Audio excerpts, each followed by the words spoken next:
friends, welcome back to my channel. My name is Lauren, you may also call me Lo, and if everything is going according to plan, today is January 1st, and the timing is definitely not ideal, but it's kind of just the way it worked out. So, Happy New Year! These are the worst books that I read in 2022.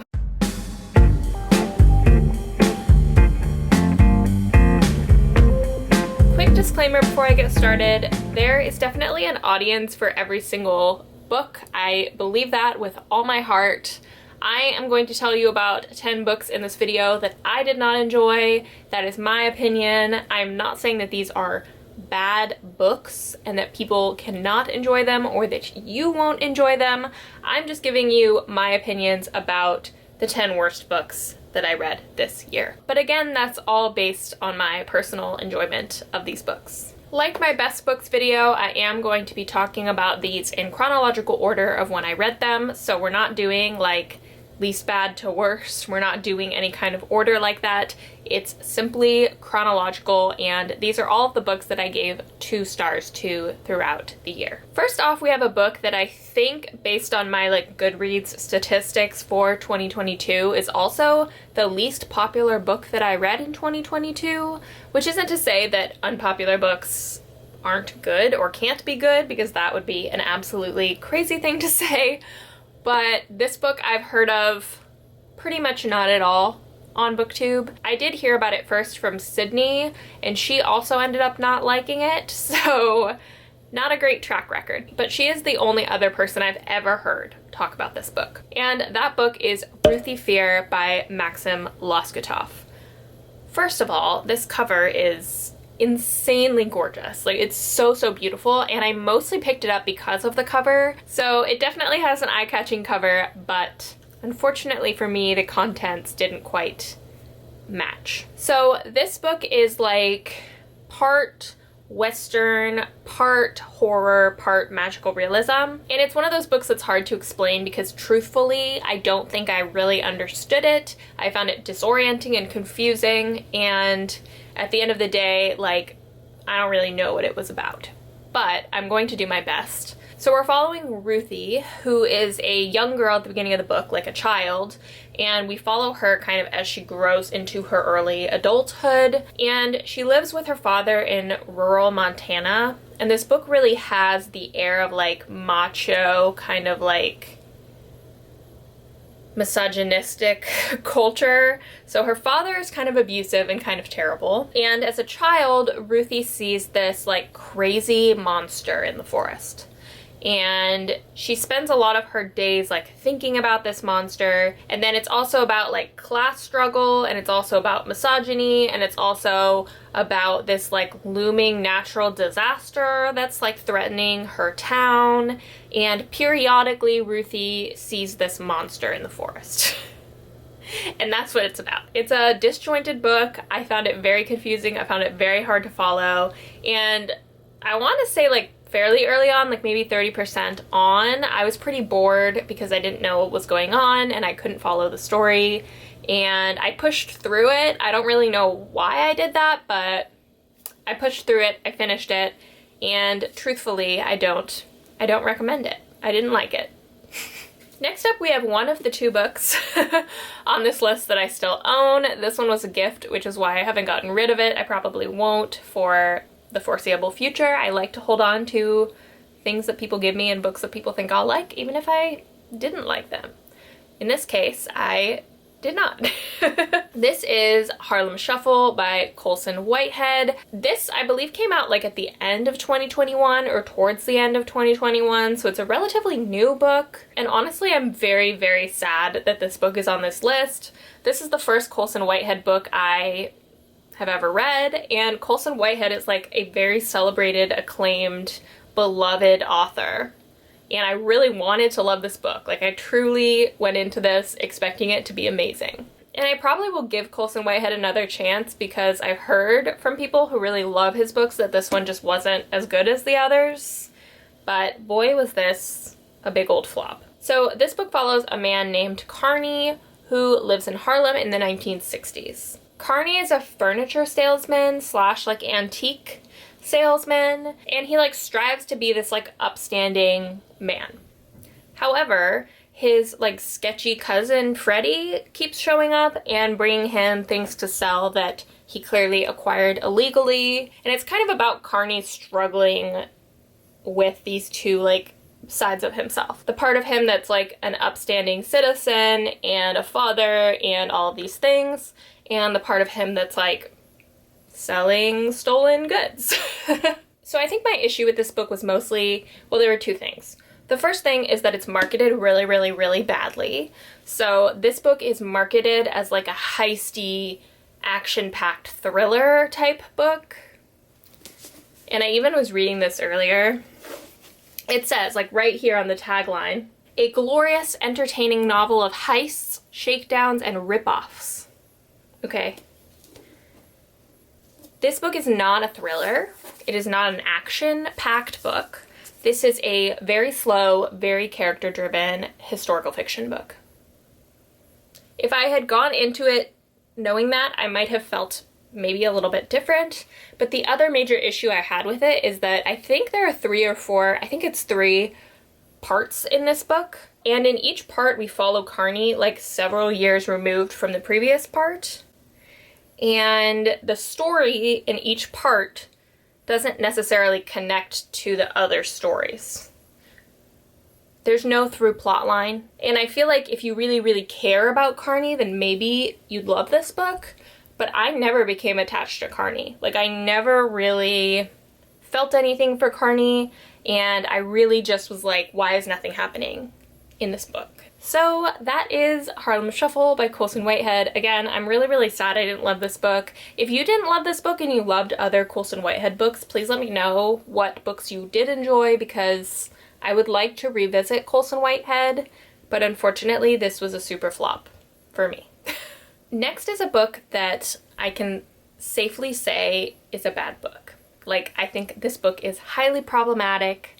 I just really didn't like this book, and I really don't know why people like this book. And that book is This Close to Okay by Lisa Cross Smith. Yeah. So this book follows a recently divorced therapist named Tally. And Tally is driving home late from work one day, and she sees a man who's like ready to take his own life. He's standing at the edge of a bridge, and it's like the middle of the night. So Tally stops and takes him to coffee, and she learns that this man's name is Emmett. And this book pretty much takes place over like a couple of days, like 2 or 3 days. And as Tally and Emmett start spending more time together, Tally decides not to tell Emmett that she's a therapist because she thinks that that will like change their dynamic, which obviously it would. And Emmett starts using Tally's, I want to say computer or phone, I can't really remember, and basically impersonates Tally and emails her ex-husband. So as Tally's like opening up to Emmett about her divorce and all these things, Emmett's like trying to contact her ex-husband and like accomplish the things that she wants to accomplish with that relationship, or like tries to have the discussions that she wants to have with her ex-husband for her, sort of. Yeah, it's very, very bad. It's very bad. So it's basically 3 days of these two strangers trying to get to know each other, but also hiding things from each other and being dishonest with each other. And I found Tally to be a very, very frustrating character. Like, she talks to Emmett like a therapist, she asks him questions like a therapist, and their conversations are so like interview-like and stilted that it was really hard for me to believe that Emmett was like sticking around at all. Or that he had no idea that she could possibly be a therapist. Like, I don't know. One of the bigger problematic points in this book for me was that Tally, first of all, was like very, very immature, but also that she like very much romanticized Emmett's mental health issues in a way that was like, are you a licensed therapist? Because this is just so inappropriate. It's so inappropriate. So yeah, safe to say I really, really did not like this book. I do think it has a lot of issues and problems, and maybe that's just me, but yeah, didn't like that one. Next is a second book that I still own, and this one, like, truly, I've been trying to get rid of it. I've been trying to sell it to my local used bookstore. I've been trying to sell it on Pango Books, and nobody wants it. So I still have it.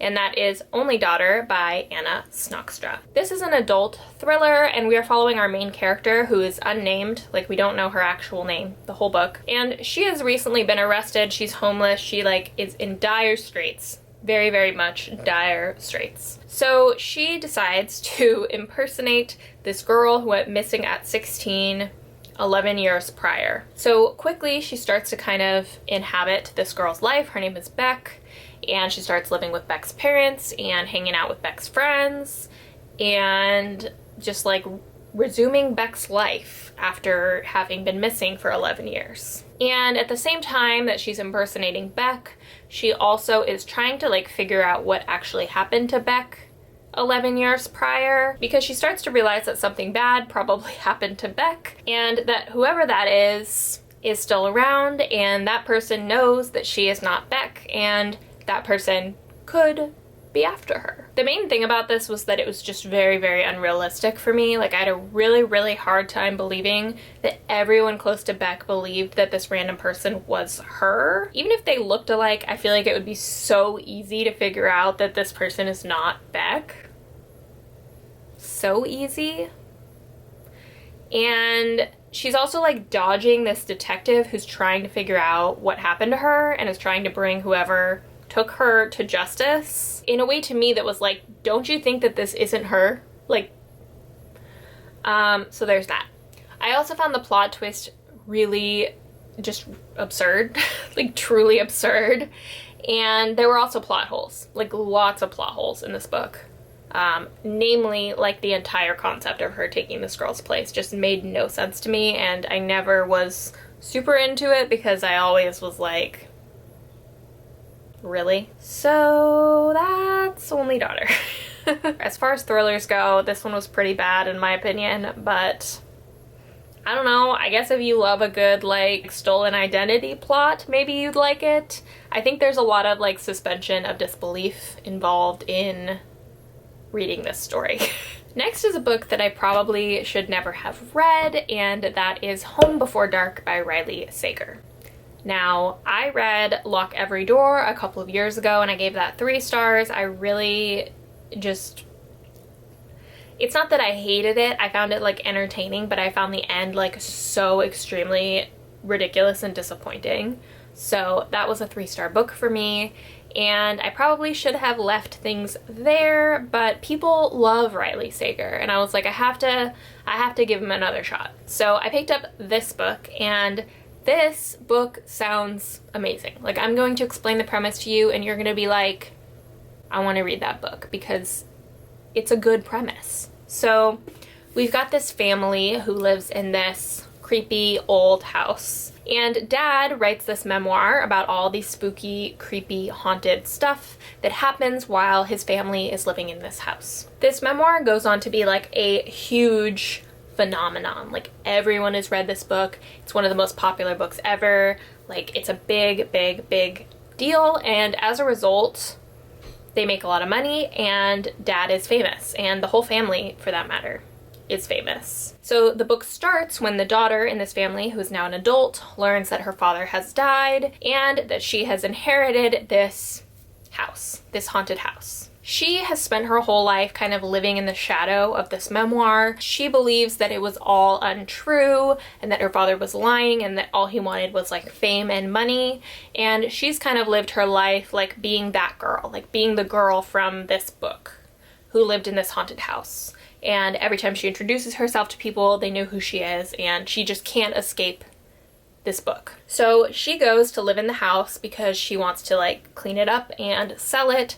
Again, she doesn't think it's haunted, but of course all this kind of spooky, creepy stuff starts to happen. So the book alternates between the daughter's perspective and chapters from her father's memoir. It sounds good, right? Like, it sounds like a great book. I actually found the memoir chapters to be pretty good. Like, I really enjoyed reading the father's memoir, but I found our main character to be just really difficult to care about. I just found her very bland, very uninteresting, and I didn't like reading her chapters pretty much at all. I also just feel like this story wasn't executed well. I got very bored about halfway through and plowed through it, but I don't know. I mean, I think that saying that I was very bored reading a haunted house book is probably enough. It's probably enough information. So I didn't like this book. I probably should give up on Riley Sager, but I just can't make promises because I feel like I'm left out if I don't read popular books sometimes. So maybe I'll read more Riley Sager books, but my track record with him is pretty bad at this point. Next is a book that some people really love, and if you really love this book, like, let me know what you love about it, because I did not love it. That book is Leave the World Behind by Rumaan Alam. So this is another book that's like not a thriller, but is marketed as a thriller. It's not. It's, I don't even know. Maybe a contemporary? Maybe a horror?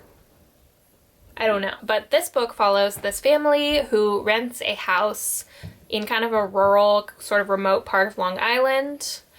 And they're just there to like hang out and escape their busy New York City lives. As this family is kind of settling into their vacation home, they get a knock on the door very late at night, and this older couple is out there, and they are actually the owners of this house. And they basically inform this family that there's been a like widespread blackout in New York City and they need a place to stay, and they basically like beg this family to let them stay at this house which they own. So the family is kind of like, what?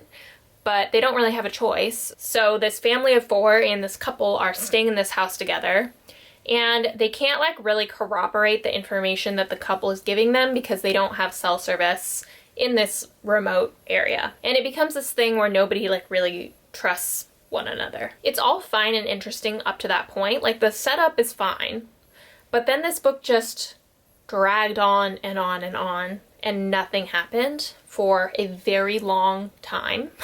And then suddenly it was over with no resolution, nothing. So I didn't like it. I really did not like it.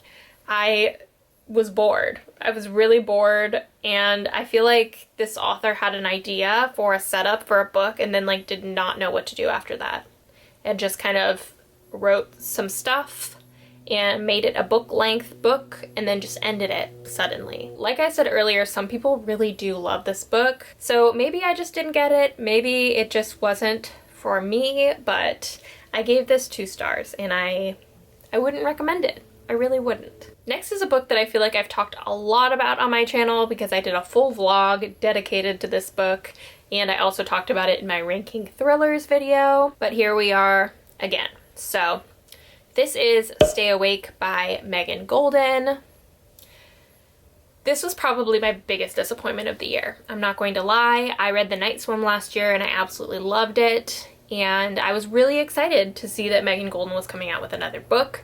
I requested the ARC and I got the ARC, and I was just so excited to read this book. So at the beginning of this book, we have our main character Liv, and Liv wakes up and she doesn't know what's going on and she doesn't know where she is, and she discovers this bloody knife in her pocket. She doesn't know how it got there, and she gets scared and gets rid of it. Basically all the rest of the chapters where we're following Liv are mostly the same.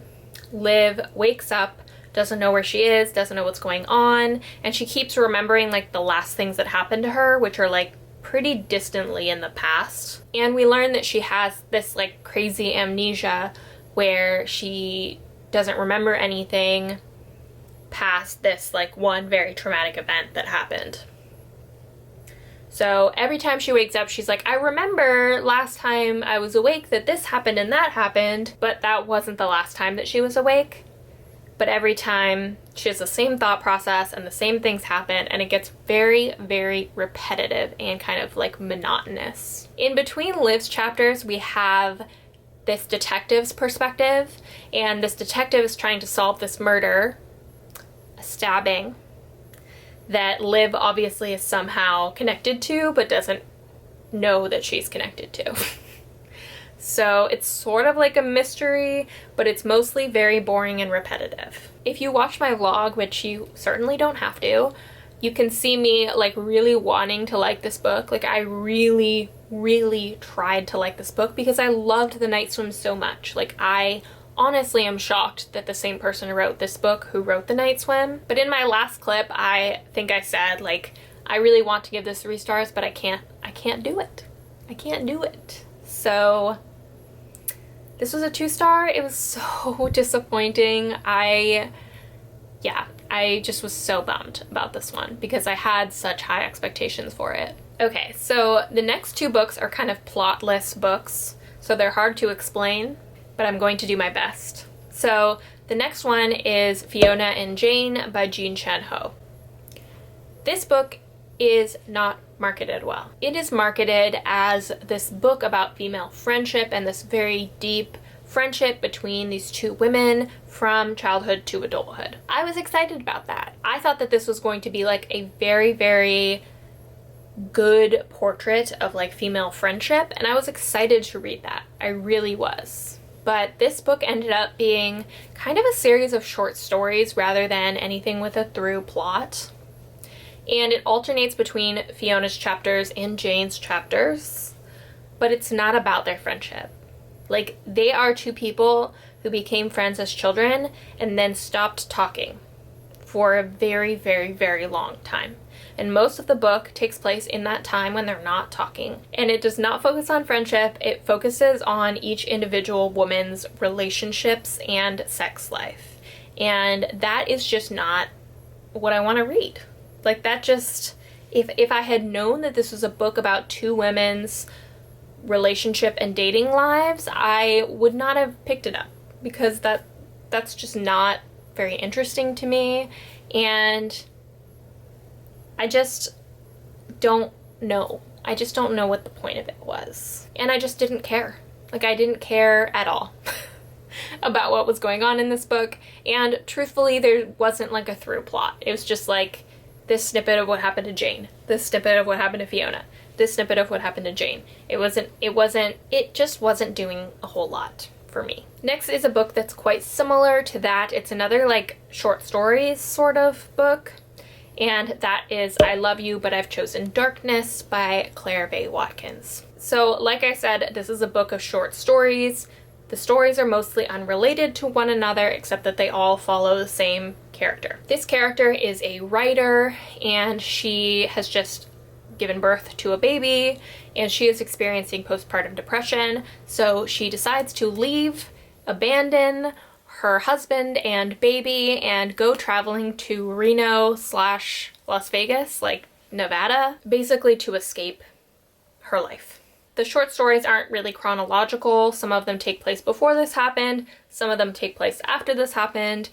They follow just like her life, her relationship with her husband, her job, like everything. I feel like this book was supposed to be liberating and you were supposed to be rooting for this woman, but I spent the entire book being like, this woman is irresponsible and this woman is selfish and I don't like her.